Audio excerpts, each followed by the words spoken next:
Hi everybody. I started Clair Obscur in November 2025.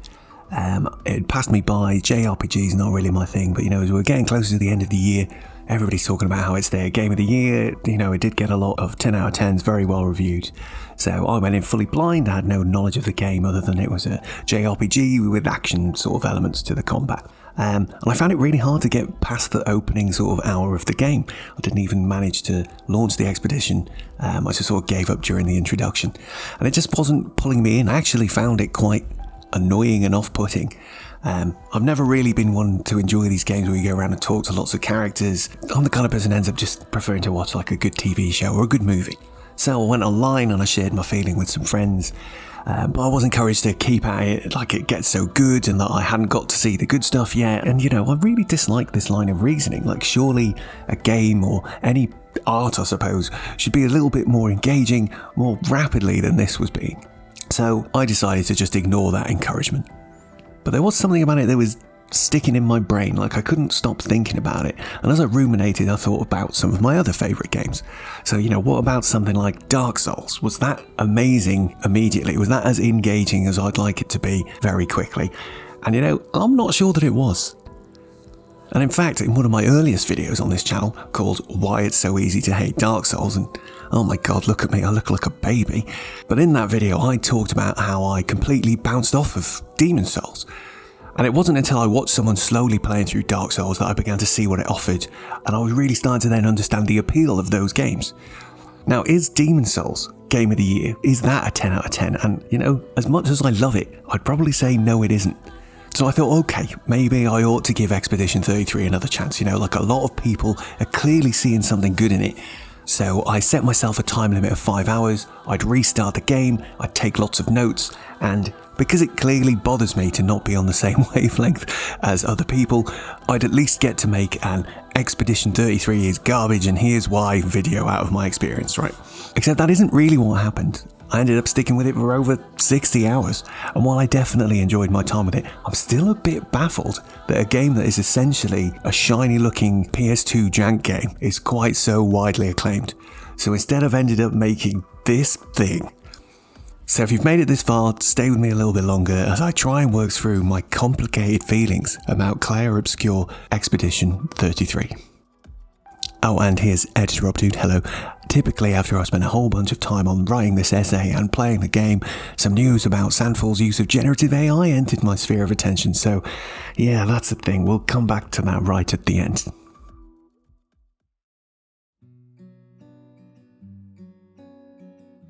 So let's start talking about those first 5 hours I'd allocated myself and my journey through the first act of the game. And I think the best place to start is probably the reason that I gave up on it the first time around. Like, I think the game has one of the most tonally inconsistent and jarring introductions I've ever sat through. And don't get me wrong, there's a lot to like here. The saying's really captivating, the mystery of the scenario and trying to understand the context of what's going on is really intriguing and really interesting. I mean, just look at this scenery, what the heck is going on here? But it's not really the content of what's going on, it's the delivery that got to me.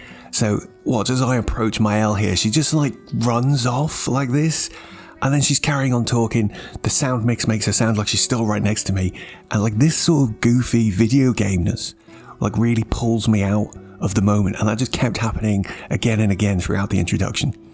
Why is there a functioning jump button during this game? I mean, as a side note, why is there even a jump in this game at all? But we'll talk about that a bit later.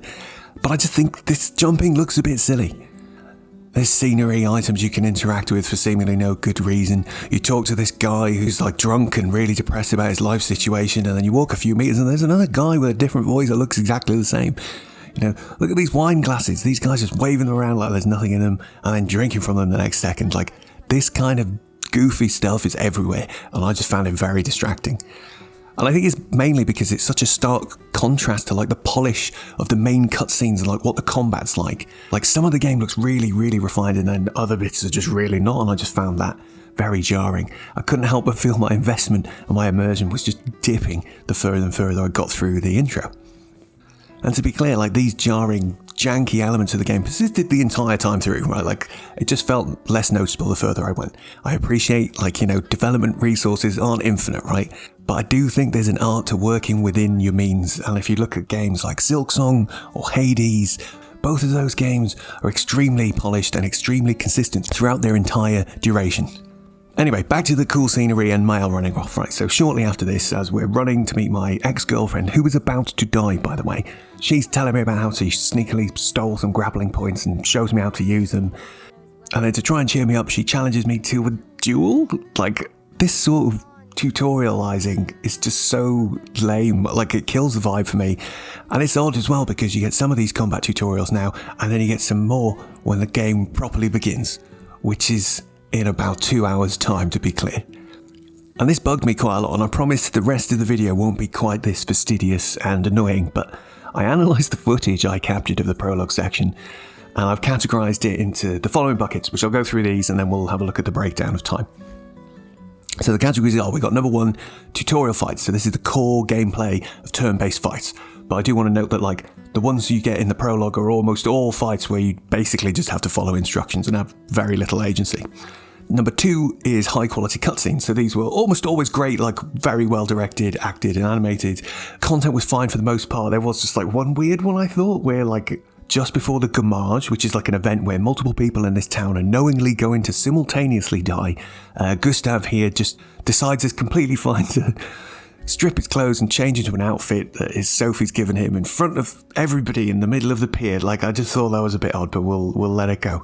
Number 3 is low quality conversations. And again, I appreciate the Sandfall's constrained here in development terms, but these felt so old fashioned, like it reminded me of Knights of the Old Republic or Morrowind Skyrim. Like the camera angle changes with each sentence, and it'd be confusing when the game would suddenly switch from Gustav to Sophie for me when I was starting conversations, or it'd move the characters to different positions or poses, and the characters would often talk as if the other character in my party wasn't present. So, look, these are small things, I get it, right? But like for me it was really jarring, especially compared to the quality of the main cutscenes.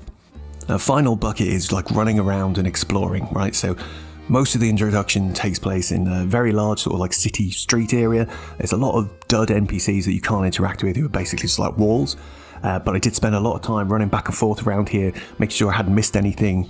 And to be honest, all I really found was more low quality conversations and a bunch of like pickups that I didn't really know what they were at that time.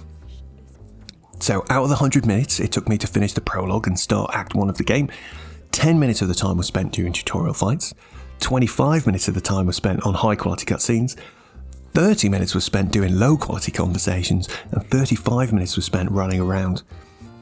And for me, that ratio just feels all wrong. Like I'd have preferred a much tighter, shorter introduction, more narratively focused, more cutscene focused. And if that spread had been closer to like 10 minutes cutscenes, 10 minutes conversations, 10 minutes running around, I think I'd have felt much better about it. You're going to push those combat tutorials for when I actually start playing the game and fighting proper enemies, which, to reiterate, doesn't currently happen for about the same length of time as your average movie. And you know, like, I just think that's a long time to wait to get to the main bit of a game. And the main bit of this game is actually pretty good, right? So let's talk about that next.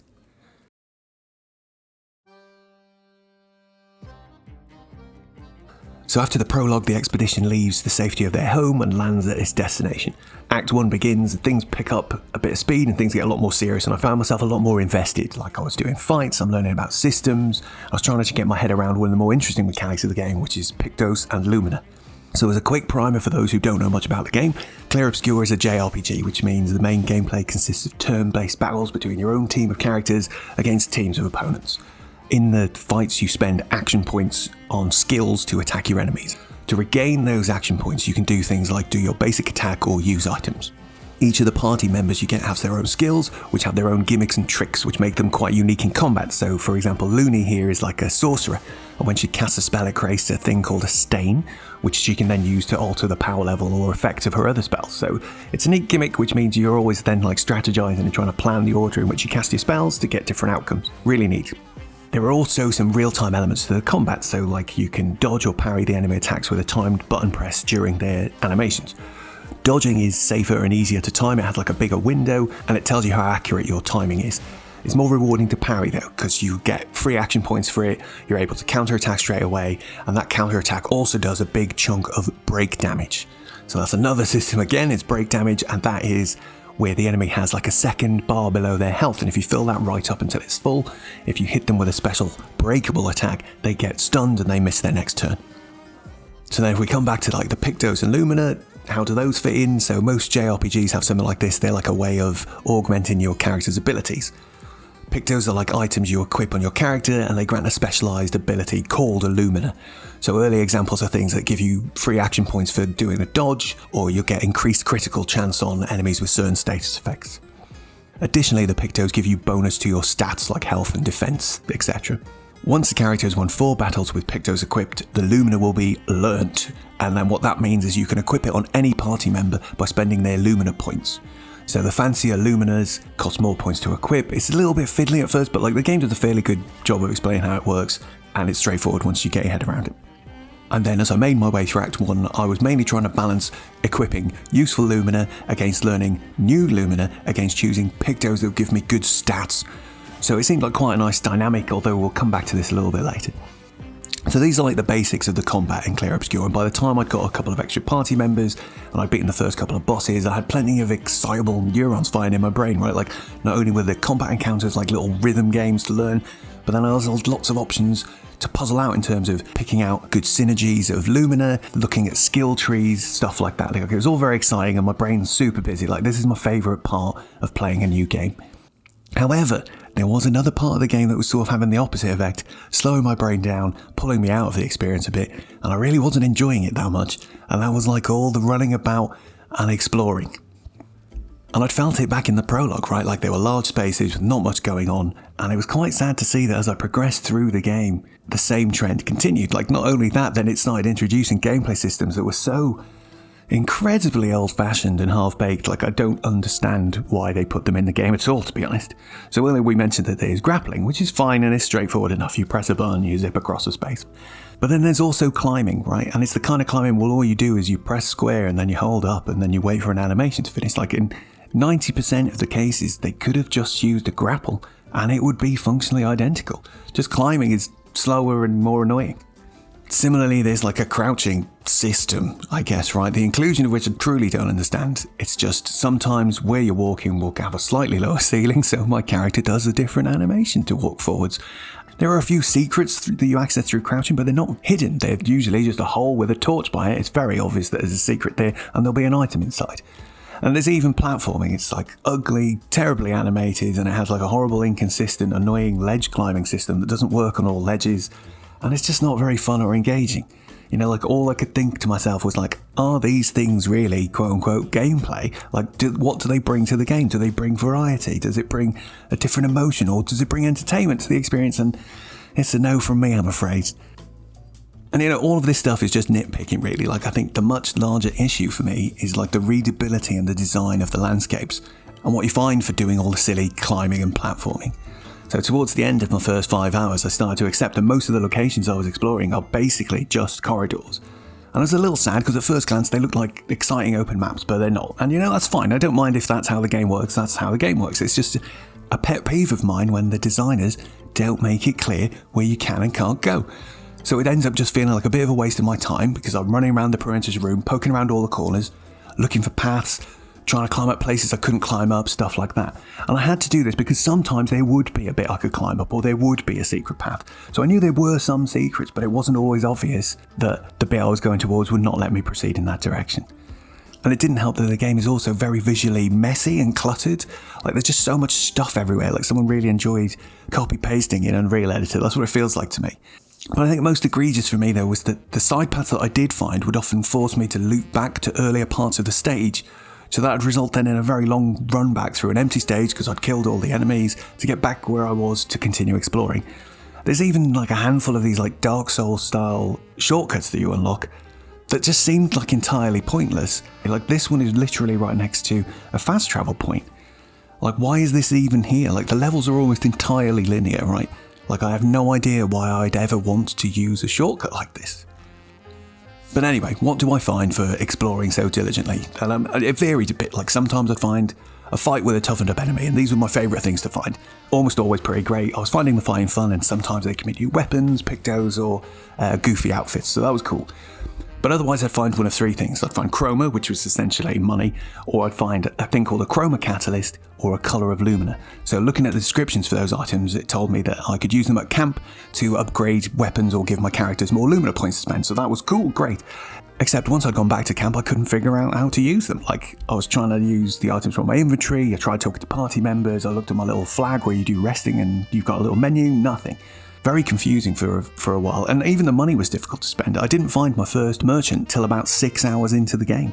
And then a little later, around 7 or 8 hours, is when I finally met a character that I could talk to use the other upgrade items. And that was fine, you know, like whatever, but at the same time, these are items you find even during the tutorial prologue. So I think it could have been handled better. Maybe they'd have better descriptions saying that you don't know what they are yet or whatever. But yeah, I don't know. They could have made that a little bit clearer, I think. It also took me some time to figure out that fighting enemies did not actually upgrade my weapons and pictos like it seemed to at first.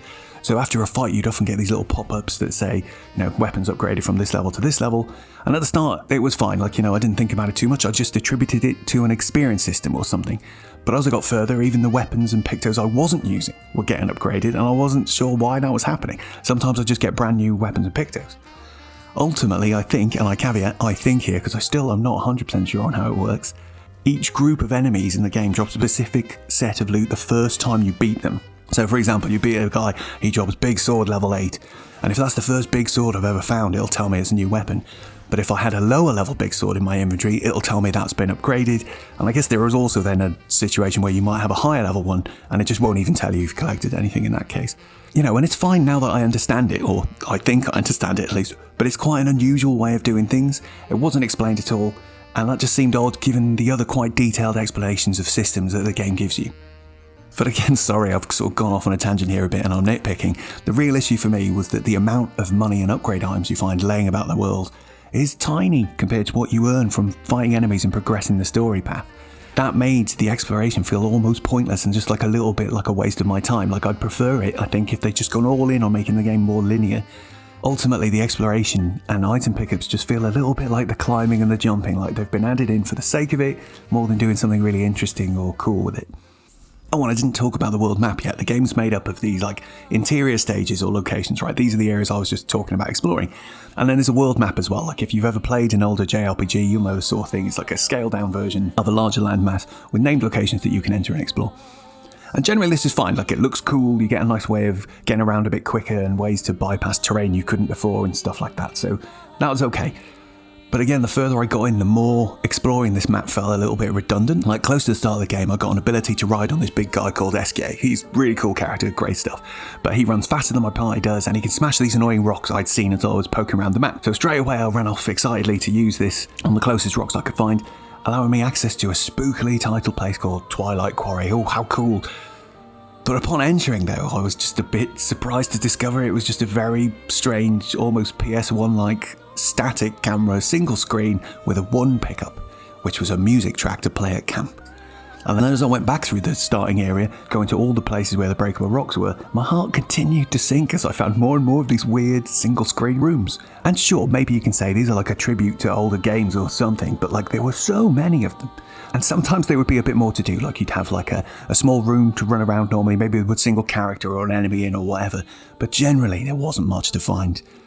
In the first acts of the game, I only found a single non-mandatory proper location behind one of these rocks. It was an area called Yellow Harvest, and it was really cool, good enemies, cool boss, and once I'd beaten the boss, I came out the other side in a place I couldn't reach before, and I was like, oh, this is exciting. And there was another location, so I go to that location, Lost Woods, let's go. Oh, it's just another one of these. It's just not a very gratifying experience for me, right? And then because of this rare occasion that you would find something more interesting, I felt like I had to go and make sure I visited all the places to make sure I didn't miss anything that was actually useful or fun.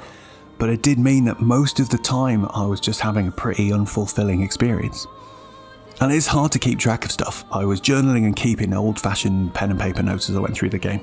But even then I found it difficult to accurately log where things were. Like, the in-game map is pretty terrible, the names disappear when you zoom out too far, there's no system for making notes or adding pins or anything like that, and there's not even a grid system for me to help reference stuff in my pen and paper notes. Like these bubbly spots that I kept finding that told me I couldn't dive yet.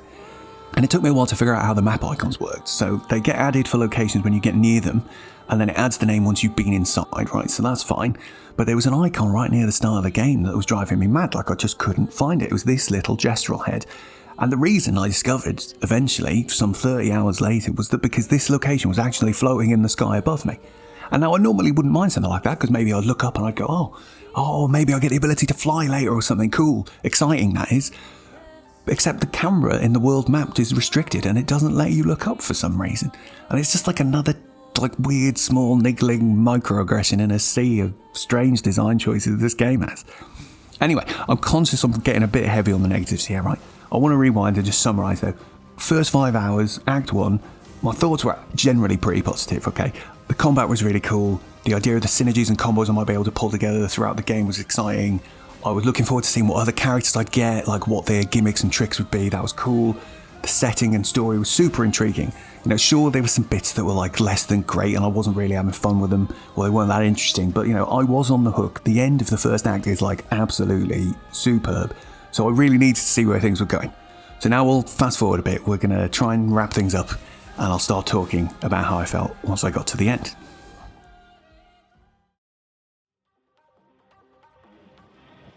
So skimming through my notes, the things I noticed the most are thoughts like, am I OP? And is parrying OP? And I think this is probably my main criticism of the game. Like, I found the difficulty very wonky, I guess. Like, I either found stuff that was clearly beyond my level. Like, you find these one-off chromatic bosses just wandering the map. And they would kill my party in one hit, so, you know, I'd leave that, make a note, come back later when I've got more health and defense to help me buffer the learning process of dodging their attacks. But otherwise, I'd progress the main story path. And I would just wipe the regular enemy groups in like 1 or 2 turns. Most bosses I did on my first try. I even put the game up to expert difficulty about 20 hours in, but it didn't really seem to change much except make my team even more squishy to those like chromatic enemies that were already killing me in like 1 or 2 hits anyway. Now don't get me wrong, I still had a really great time, right? Like I loved learning the dance for new enemies, progressing through using dodges until those dodges are starting to tell you you've got perfect timing, and then you can move on to parries. Like that is really, really satisfying. But after a while it just felt a bit like one note. Like the parries are just too strong. Like you can definitely build towards other styles of play, right? And you can mitigate damage if you're the kind of person who finds parry timings hard. But the parries give you free action points every time you do them. There's loads more Lumina interactions with parries than any other sort of events like getting hit or dodging. And if you get a successful parry counter, they do so much break damage. I found that was like the most reliable way to break some of the tougher enemies. Later in the game, the enemies attack so many times on their turn that using parries means your entire team basically always starts every turn with full action points, and it just gets a bit silly. And because it was clear to me from the very beginning that parrying was the intended way to deal with the combat, there were several other systems that I never really found a need to play with or interact with, so I literally never healed during the entire time I played the game, either using heal spells or items or anything. I never cared about or tweaked my setup to deal with elemental damage. Like, sure, there'd be occasional moments where I'd bring someone into a fight who was doing like, I don't know, dark damage and it was getting nullified by the enemy, so I'd just restart the fight, take them out of the party and put someone else in. My initial excitement for playing with Pictos and Lumina wore off as I progressed as well. Like as soon as I got new Pictos, I would equip it on one of my party and learn the Lumina as soon as possible, and then I'd just kind of forget to change it again. Like all I did for the 30 or so hours it took me to reach the last boss was just swap them in and out to learn them, and not once did I feel compelled or that I needed to stop and really look at them and reconfigure them. I did make sure that I expanded my team's Lumina budget so they could equip more skills, and I did play with the setups a few times, but in the main, all of my party members were using the exact same setup, which was just about increasing damage, increasing crit chance, and increasing break damage. And I'm not going to lie, one of the main reasons I didn't want to play with the Pictos and Lumina is because it's got one of the most messy, difficult to read UIs I've ever seen, complete with like unreliable cursor movement, icons not showing, and other small issues that made it a bit unpleasant to use. I also feel like there's just way too many Lumina. I think they could condense the list maybe with an option to pay more points to get an upgraded version of some of them, or, you know, maybe having more character-specific Lumina to make their party combinations more distinct. I don't know, I'm not a game designer, but like it wasn't something I enjoyed as much as I'd anticipated I would right at the beginning. However, I don't want this section to be all negative schmegative, right? So let's talk about what was good. As I already said, process of learning new encounters was something I always found fun. And I did enjoy trying to set up some interesting builds using my Lumina and Pictos with some of the late game optional content. For the most part, the stages looked great, it was quite speedy to play through, none of the levels overstayed their welcome, despite my grievances about the exploration and stuff. And even though I beat most of the bosses first try, like, they often were cool spectacle, excellent patterns to learn, and really, really fantastic music. Oh, and a side note, why on earth didn't they do more of these dope boss finisher screens? I think there's only 2 of these properly in the whole game. That's absolutely criminal. Anyway, I really enjoyed the pacing of the story, and the dialogue, characterization, and performances were genuinely excellent and compelling, despite the shonky 2002 dialogue system getting in the way sometimes. The rate at which new characters were introduced was great. I did think it was a little bit sad that you had like a max party size of 3, even though we only ever have 5 characters maximum at all. It would have been really cool to have the game sort of expanded a little bit so you could use all 5 at once. I think that would have been something really excellent to see. Each level of the game added to the mystery of the story, and I had a great time trying to figure out what the heck was actually going on in the world and piecing together the meaning behind each of the locations and events on the run up to the ending, and post-game stuff was so good. And the ending, by the way, was absolutely superb. Like, I find it's rare that anything sticks the ending for me these days, so it was a very pleasant surprise, like absolutely top drawer stuff. And I really liked it was the sort of like, there's no good choices kind of thing. That was really good. And then about the post-game stuff, it was very typical of this game, I suppose. Like, beyond the interesting meta commentary that we're all a bit like Mael and we're choosing to eke out as much time in this world as possible, I found it all just a bit wonky again, I guess. Like, it was a bit tedious doing several laps of all the locations on the map trying to figure out which bits I was realistically capable of doing at any given time. But I got there. And of course, I can't help but reiterate that my earlier annoyances persisted for the whole game, like my favourite example being finally unlocking the diving ability for SKA, meaning I could finally revisit all of those bubbly diving spots around the map and see what was there, and yep, you guessed it, they all just contained Colour of Lumina, which meant I could add a few more Lumina points to my characters. Sandford, you absolute jokers. There were some other new annoyances too, like I found multiple shops right towards the end with so much stuff that cost hundreds and hundreds of times more money than I currently held. I had no idea how I was supposed to realistically afford it, and even if I spent the time grinding out the money to afford those things, like what would I even be using that equipment for? Like everything will have been defeated, like it just seemed a little bit strange. And of course there were new, even more tragic variants on the disappointing single screen location. Several times actually, like it felt a bit like they ran out of time and money. So yeah, Clair Obscur, it's an extremely uneven game. But I properly love it. Like, I'm so glad I went back and tried again after that initial bounce. And I still maintain like it's got a really, really poor introduction. But I'm obsessed. I even wrote this script and made this video, like what's going on? Something about it's definitely gone right under my skin. Maybe this is my own way of dealing with the grief of it ending. Like, I don't know. I'm still tinkering with some endgame bits on my main save, and I've started a separate new game on expert mode from the start, so it's definitely doing something right there. But it's also just so full of like PS2 era jank, and a game like that can't be a 10 for me. It just can't. It's a solid 7, maybe an 8. But game of the year, mate? Nah. Silksong was freaking robbed. But seriously, it's going to be interesting to see where Sandford goes next with this. Actually, hello again, Editor Rob here. This is where I was going to say, like, I can't wait to see what these plucky French people do next, etc. But as I mentioned right at the beginning, there have been a few headlines recently about Sandford's use of generative AI. There was some stuff at launch that people spotted and things like that too. And I don't want to go too deep into it, right? Like, but for me, ultimately, using that stuff is a red line. I can't knowingly support products that were made using it. So yeah, we'll see how it goes. To be fair to Sandford, they have appeared to have come out and said they've removed the stuff in the game and that they will not be using technology like that going forward. So we'll have to wait and see. Bit of a bum note to end on, really, but there you go. What can you do? If you made it this far, thank you very much for listening to me and hanging out. I'll catch you in the next one.